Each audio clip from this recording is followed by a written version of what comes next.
नमस्कार, बहुत स्वागत है आपका जोहार। झारखंड में आपके साथ मैं हूं सोनाली सिंह। बुलेटिन की शुरुआत बड़ी खबर के साथ करेंगे। बड़ी खबर धनबाद से, जहां पर पेट्रोल पंप पर भीषण आग लग गई है। टैंकर से तेल खाली करते वक्त ये आग लगी है। आग लगने से इलाके में अफरा तफरी का माहौल है। तोपचांची इलाके में ये पेट्रोल पंप स्थित है, जहां पर भीषण आग लग गई। हालांकि स्थानीय लोगों की सूझबूझ से एक बड़ा हादसा यहां पर टलता हुआ नजर आया। आग पर काबू पा लिया गया है। पेट्रोल पंप संचालक पर लापरवाही के आरोप लगाए गए हैं। तस्वीरें आपकी टीवी स्क्रीन पर देखिए, जहां पर पेट्रोल पंप पर भीषण आग लगी है। टैंकर से तेल खाली करते वक्त ये आग लगी। हालांकि स्थानीय लोगों ने सूझबूझ से काम लिया और उसकी वजह से एक बड़ा हादसा होते होते टल गया।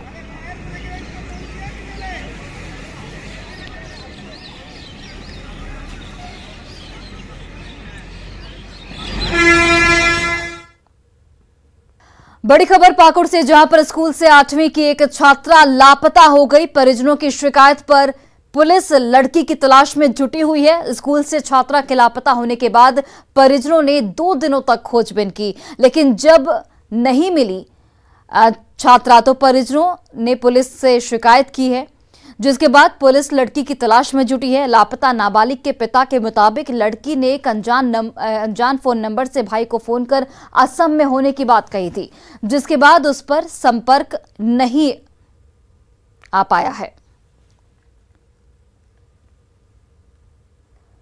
तो स्कूल से छात्रा लापता हुई है और इस खबर की जानकारी मिलने के साथ ही पुलिस अब मुस्तैदी से छात्रा की खोजबीन में जुट गई है। परिजनों ने पुलिस से इस पूरे मामले की शिकायत की, जिसके बाद पुलिस की ओर से अब लगातार लापता छात्रा को ढूंढने की कोशिश पुलिस की ओर से लगातार की जा रही है। आवेदन के आधार पर पुलिस प्रशासन अग्रिम कार्रवाई के लिए दिन रात उनके खोजबीन के लिए तत्पर है। वो युवती का और लड़की का जो है सर, उम्र कितना होगा लगभग? लड़की की उम्र आधार कार्ड के आधार पर और स्कूल सर्टिफिकेट के आधार पर 14 साल लगभग। और देखिए, रामगढ़ में बंद कोयला खदान में अवैध खनन के दौरान एक व्यक्ति की मौत के बाद जिला प्रशासन हरकत में आ गया है। जिला खनन पदाधिकारी ने सीसीएल कुजू कोलियरी का दौरा किया। अधिकारियों ने कुजू कोलियरी के बंद खदान और आग लगे खदानों का भी यहां पर निरीक्षण किया, जहां धड़ल्ले से कोयले का अवैध खनन हो रहा है। निरीक्षण के बाद खनन पदाधिकारी ने तत्काल खतरनाक खदानों के मुहाने को डोजरिंग करने का दिशा निर्देश भी दिया है। वहीं अधिकारियों के दौरे से अवैध कोयले खनन में लगे लोगों में भी हड़कंप मचा रहा। धनबाद के एक कोलियरी में जैसे ही हीरा मिलने की खबर उड़ी, इलाके में जंगल की आग की तरह यह खबर फैल गई। बीसीसीएल कनकनी कोलियरी के हिलटॉप आउटसोर्सिंग में कोयला चुनने वाले 2 मजदूरों को हीरे का एक टुकड़ा मिला था, जिसके बाद वो मजदूर ये क्षेत्र छोड़कर ही चला गया। इस बात को लेकर जब हमने बीसीसीएल के अधिकारी से बात की तो उन्होंने इस इलाके में हीरा होने की बात से साफ तौर पर इनकार कर दिया। बीसीसीएल अधिकारी का कहना है कि चूंकि उनके हाथ में वो टुकड़ा आया ही नहीं, इसलिए वो इसके हीरे होने की पुष्टि नहीं कर सकते। ज्ञान का उपयोग करते हुए अगर हम बोले तो ये हीरा नहीं हो सकता है। आज तक कनकनी खदान जब से चालू हुआ है, खास 2020 से 5B या इसके पहले भी चालू हुआ है 2017, 2014 और जुड़ता चला है उसके पहले, तो आज तक इस तरह का बात कभी देखने को मिला ही नहीं है, सुनने को भी नहीं मिला। धनबाद जिसे काले हीरे के राजधानी के रूप में जाना जाता है, लेकिन उसी धनबाद में आज सादे हीरे की मिलने की बात को लेकर चर्चा में बनी हुई है। बीसीसीएल एरिया 5 के कनकनी कोलियरी अंतर्गत हिल टॉप आउटसोर्सिंग कोयला खदान में 2 मजदूरों को हीरा मिलने की बात सामने आई है और यह बात इस पूरे क्षेत्र में चर्चा का विषय बना हुआ है। बताया ये भी जा रहा है कि हीरा पाने वाले वो दोनों मजदूर इस क्षेत्र को छोड़कर चले गए हैं। बीसीसीएल अधिकारियों तक भी यह बात पहुंची, लेकिन जब हमने बीसीसीएल अधिकारी से इस मामले में बात की तो उन्होंने साफ तौर पर कहा कि हीरा कभी भी हो नहीं सकता है और इस बात की वह पुष्टि नहीं करते हैं, क्योंकि अब तक के इतिहास में कभी ऐसा नहीं हुआ है कि बीसीसीएल के कोयला खदानों में हीरा मिला हो सकता है कि वह कांच का टुकड़ा हो या अन्य कोई धातु हो, लेकिन हीरा कतई नहीं हो सकता। बात चाहे जो भी हो, लेकिन हीरा मिलने की खबर इस क्षेत्र में चर्चा का विषय बना हुआ है। काले हीरे के साथ अगर सादे हीरे भी इस क्षेत्र में अगर मिलने लगे तो फिर धनबाद की तरक्की और मजदूरों की तरक्की जरूर संभव है। संजय गुप्ता, न्यूज 18, धनबाद। मुख्यमंत्री हेमंत सोरेन के एक बयान ने राज्य में बहुत जल्द मिलने वाली नई सौगात को लेकर हलचल को तेज कर दिया है। झारखंड की पहचान 1932 का खतियान पर सरकार ने कैबिनेट की मोहर लगा दी है। मुख्यमंत्री के इस फैसले ने हर बात पर विरोध करने वाले विपक्ष को भी सोच में डाल दिया है। झारखंड में जहां 1932 के खतियान को लेकर हर तरफ चर्चा हो रही है, वहीं सरकार ने झारखंड में बरसों से रह रहे लोगों को साधने की कवायद भी तेज कर दी।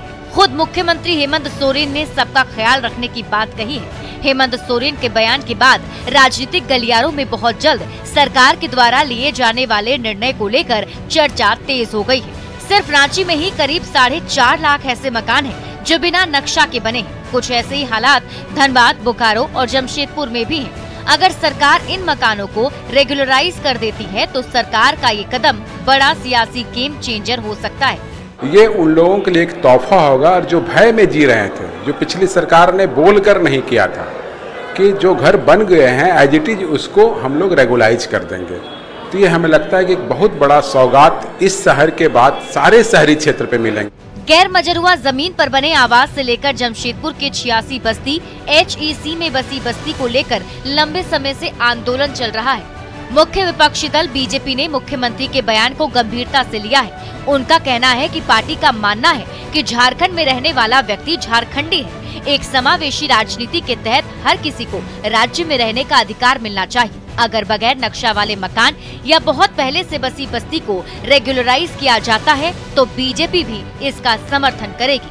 कुछ अवैध मकान है जो नक्शा पारित नहीं किए गए हैं, अगर सरकार उस पर कदम उठाती है तो मैं समझता हूं कि भारतीय जनता पार्टी विपक्ष में होने के नाते एक सकारात्मक दृष्टिकोण के साथ सरकार का समर्थन भी करेगी। जाहिर है हेमंत सोरेन सरकार की नजर शहरी मतदाता पर भी टिकी है।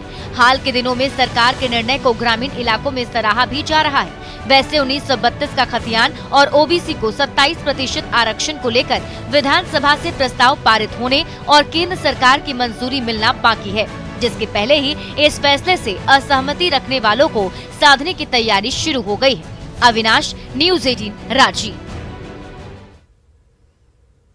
आपकी योजना, आपकी सरकार, आपके द्वार का कारवां आज कोडरमा में रहेगा, जिसमें मुख्यमंत्री हेमंत सोरेन भी शामिल होंगे। बागीटाड़ स्टेडियम में सीएम के कार्यक्रम को लेकर तैयारियां की जा रही हैं, जिसमें करीब 6000 लोगों के बैठने का इंतजाम किया गया है।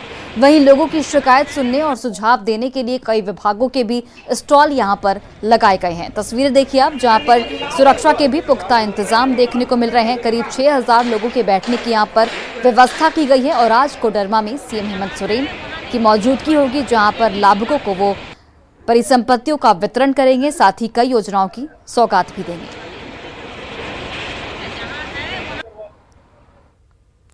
झारखंड बीजेपी आज पंचायत चुनाव में चुने गए अपने निर्वाचित जनप्रतिनिधियों के सम्मान में एक अभिनंदन समारोह का आयोजन करने जा रही है।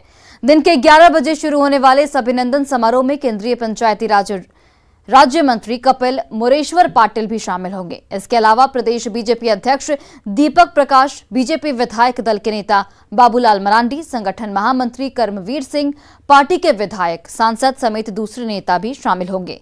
इस कार्यक्रम को लेकर रांची के हरमू मैदान में विशाल पंडाल बनाया गया है।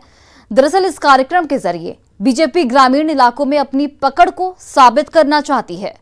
पार्टी का यह भी दावा है कि पिछले पंचायत चुनाव में 51% से ज्यादा बीजेपी नेता और कार्यकर्ताओं ने जीत हासिल की है और आज उन्हीं जनप्रतिनिधियों का सम्मान कर बीजेपी अपने 2024 मिशन की शुरुआत करने जा रही है।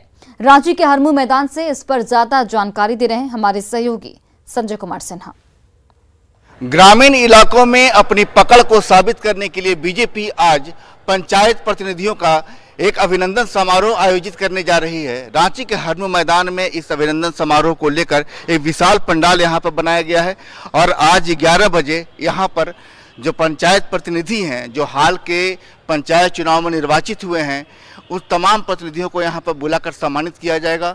बीजेपी की ओर से जो आंकड़ा पेश किया गया है, उस आंकड़े के मुताबिक 10,222 कुल पंचायत प्रतिनिधियों में 5361 पंचायत प्रतिनिधि जो हैं वो बीजेपी के नेता और कार्यकर्ता निर्वाचित हुए हैं। बीजेपी का दावा है कि 51% से ज़्यादा इस बार पंचायत चुनाव में बीजेपी नेता और कार्यकर्ताओं को जीत मिली है। लिहाजा ग्रामीण इलाकों में बीजेपी की पकड़ कितनी मजबूत है, इसको साबित करने के लिए आज यहाँ पर पंचायत प्रतिनिधि जो एक तरीके से अभिनंदन समारोह का आयोजन किया गया है। इस कार्यक्रम में पंचायती राज, जो केंद्रीय पंचायती राज्य मंत्री हैं कपिल मोरेश्वर पाटिल, वो भी शामिल होंगे। हमारे साथ प्रदेश बीजेपी कार्य समिति के सदस्य जो हैं उनसे बात करेंगे कि जो आज का जो कार्यक्रम है इसके पीछे बीजेपी क्या दिखाना चाहती है। देखिए, बीजेपी का मूल उद्देश्य जो है, जो घर घर तक, गांव गांव तक, टोला टोला तक पहुंचना, इस उद्देश्य को देखते हुए आज हमने बीजेपी प्रदेश ने ये निर्णय लिया है कि जितने भी झारखंड राज्य में जनप्रतिनिधि, लोकल जनप्रतिनिधि जीते हुए हैं, जैसे मुखिया हुआ, उप प्रमुख हुए, प्रमुख हुए, जिला परिषद के सदस्य हुए, इत्यादि लोगों को सम्मान करना। 5000 से ज़्यादा प्रतिनिधियों को आने की संभावना यहाँ है। साथ साथ हमारे जो पूर्व विधायक हैं, पूर्व सांसद हैं, पूर्व में पार्टी के प्रत्याशी रहे हैं, उनको भी सभी लोगों को बुलाया गया है। कटआउट लगाए गए हैं, मुखिया, पूर्व सांसद, विधायक, फिर पंचायत समिति के सदस्य, तमाम लोगों को लेकर यहाँ पर बोर्ड जो लगा दिया गया है। इसके अलावा यहाँ पर 5 प्रमंडल को लेकर के वहाँ पर एक काउंटर बनाया गया है कि जो भी पंचायत प्रतिनिधि जिस आपको प्रमंडल से आएंगे वहाँ तमाम लोग वहाँ अपना रजिस्टर्ड करेंगे ताकि ये जानकारी मिले, एक डाटाबेस तैयार हो सके कि किस प्रमंडल से कौन सा पंचायत प्रतिनिधि यहाँ पर आकर शामिल हुआ। और मिशन 2024 में तभी बीजेपी का पूरा होगा जब आप ग्रामीण इलाकों में अपनी पकड़ को मजबूत साबित करेंगे। संजय कुमार सिन्हा, न्यूज़ 18, रांची। जेएमएम और कांग्रेस ने बीजेपी के अभिनंदन समारोह पर तंज कसा है। सत्ता पक्ष का साफ तौर पर कहना है कि बीजेपी राज्य सरकार के काम से घबरा गई है। कांग्रेस का ये कहना है कि पंचायत चुनाव में 70% कांग्रेस कार्यकर्ताओं की जीत हुई है और कांग्रेस ने उन्हें सम्मानित भी कर दिया है। बीजेपी के दावे बिल्कुल गलत हैं। हास्यास्पद है भारतीय जनता पार्टी का ये कृत्य, जब ये सर्वत्र है कि झारखंड के अंदर में जो पंचायत चुनाव हुए वो गैर दलीय आधार पर हुए, ना कोई पार्टी थी ना कोई सिंबल था। और ऐसे में भारतीय जनता पार्टी जो दम भरती है पूरे देश में सबसे बड़ी पार्टी होने का, वो ये दावा करती है कि ये जो पंचायत में जो जीते हुए प्रतिनिधि हैं उनके हैं। तो आज एक ही मंत्र पे बीजेपी चल रही है, चाहे झारखंड हो चाहे देश की बात हो, कि झूठ बोलो और बार बार बोलो। देखिए, दावा करने के लिए कोई कुछ भी कर सकता है। आज वो राज्य स्तर पे कर रहे हैं, हमने जिला स्तर पर ये काम किया है। हमको लगता है 68 से 70% लोग उसमें शामिल हुए, सबको हम लोगों ने सम्मान दिया है। अब इस तरह की राजनीति समझ से परे है। मुझे लगता है कि पंचायत के लोगों को रांची बुलाने से अच्छा था पंचायत के लोगों तक जाना।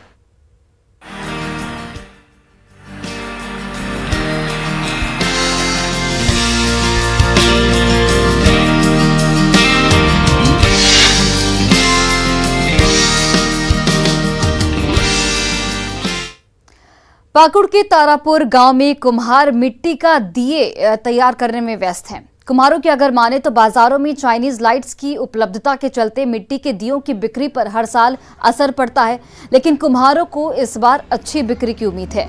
हालांकि इस काम में कुम्हारों को लागत के अनुसार आमदनी नहीं हो पाती है। कुम्हारों ने लोगों से चाइनीज लाइट्स का बहिष्कार कर मिट्टी के दिए खरीदने की अपील की है। वैसे ज्यादा नहीं बिकता था, अभी कुछ ज्यादा बिकता है। पर साल तो कोरोना वायरस की वजह से नहीं बिका था, लेकिन इस साल देखते हैं क्या हाल है। अभी तो पता नहीं है, अभी तो बनाइए रहे हैं। अभी कैसा हालत है? अभी तो बिका नहीं है, अभी तो बनाइए रहे हैं दिया। कितने करके बेचते हैं आप? 1 रुपया पीस। दिया तो अभी दीपावली के टाइम में बनाते हैं, उसके बाद पूरा सीजन ऑफ रहता है।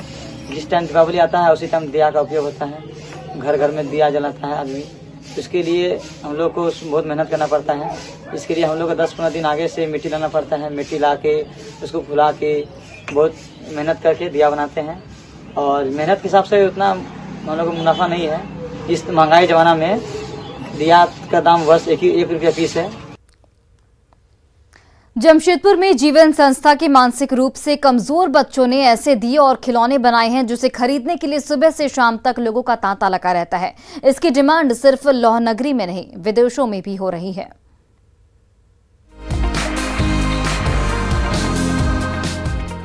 टेबल पर सजे रंग बिरंगे दियों को देखिए, है ना खूबसूरत?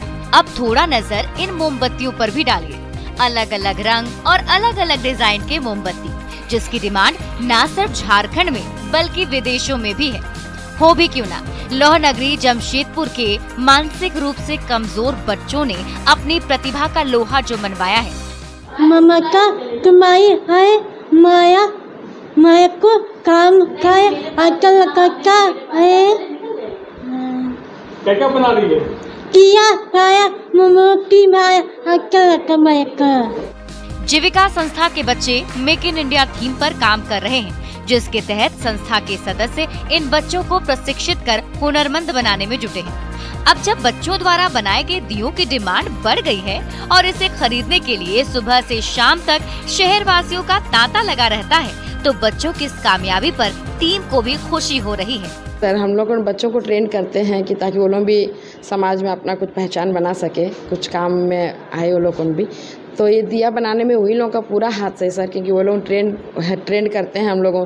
तो सबसे पहले सेफ्टी सिखाते हैं, कैसे मोम के पास, गर्म मोम के पास कैसे रहना है, कैसे करना है।